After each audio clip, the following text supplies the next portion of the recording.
Büyük Gagavuşça Rusça sözlüğünde 56 bin laf, söyleyiş, bilmeyiciler hem halk nişanları var. Hepsi onlar Gagavuz dilini öğrenme, daha yüksek uğurda bu dilde laf etme hem laf zebilliğini zenginleştirmeye yardımcı olacaklar. Gagavuz Eri Başkanı Evgeniya Gutsul şükür etti Zanet Todor'u zahmeti için. Sizleme çok sağ ol sizin işlerinize.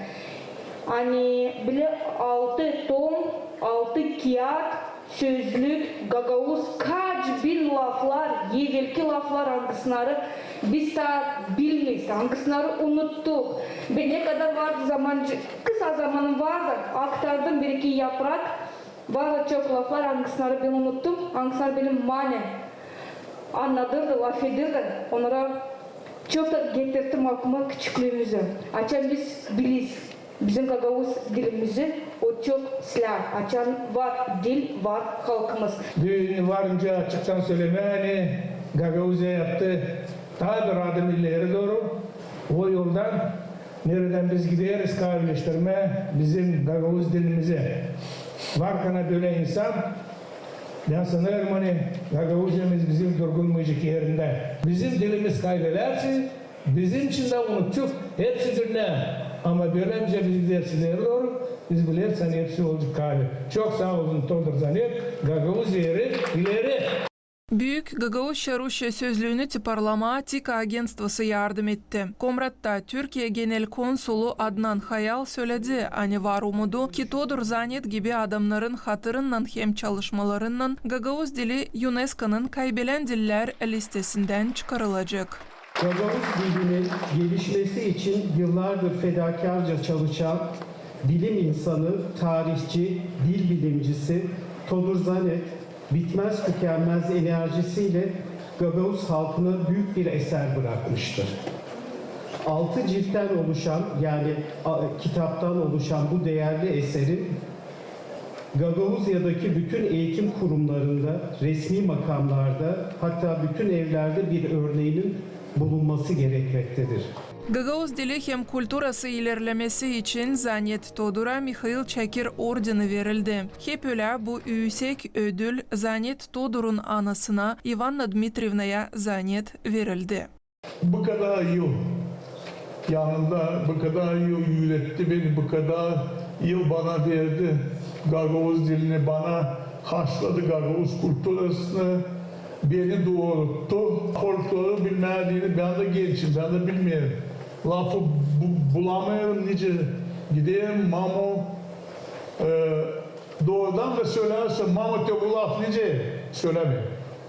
Lazım uzaktan çekitler de yavaş getirme o lafa da açıklasın. Daha çok o lafa açıklayalım manası maninin mi, tökünün mü, söyleyişin mi değişir. Gagavuz Yer'in 30 yıl medalyası Kivil Natalya'ya verildi. O Gagavuşça Rusça sözlüğün hazırlamasında korektörlük işini yaptı. Korektör olarak sözümüzün laf zebilliğini, sözümüzün güzelliğini yeniden seyretme. Bu ayrı bir güzellik. Bu güzelliği düzdü bize büyük bukvadan yazılan adamın adı Todor Zanet. Todor Zanet Gagavuz dili öğreticilerine hem kultura zahmetçilerine danışarak yalvardı ki onlar bu sözlüğü kullansınlar da Gagavuz dilinin gelişmesinde yeni hem faydalı adımlar olsunlar. İsteyelim şükür etmeye hepsine kim yardım etti, bütün ekibe, kim beni inandı durdu yanımda daha birinci günden sonuna kadar. Şükür edeyim TİKA'ya, hani inandı bizim projekte, inandı bizim ekibi. Hani biz, bu değil bir yıllık iş ama TİKA inandı da bu projekte bize. Öğreticiler hem kultura zahmetçileri açıkladılar büyük Gagavuşça Rusça sözlüğün faydalı olmasını. Bu sözlük dil sadece geniş, dolu ama pek de meraklı. Her bir tom nice yeni açılır. Dili bilme, zenginliğini görme. Fyodor Ivanoviç, biz hepsimiz gururlanırız. Hani Gagavuzya'da var böyle talantlı insan. Bu sözlükler Nice altın sedefler her zaman her bir öğreticinin masasında olacaklar. 6 tomluk Büyük Gagavuşça Rusça sözlüğü tezle öğretmek kurumlarına hem köy bibliotekalarına verilecek. Valentina Çoban, Vyacheslav Kısa, Alexey Gerço, GRT haberler.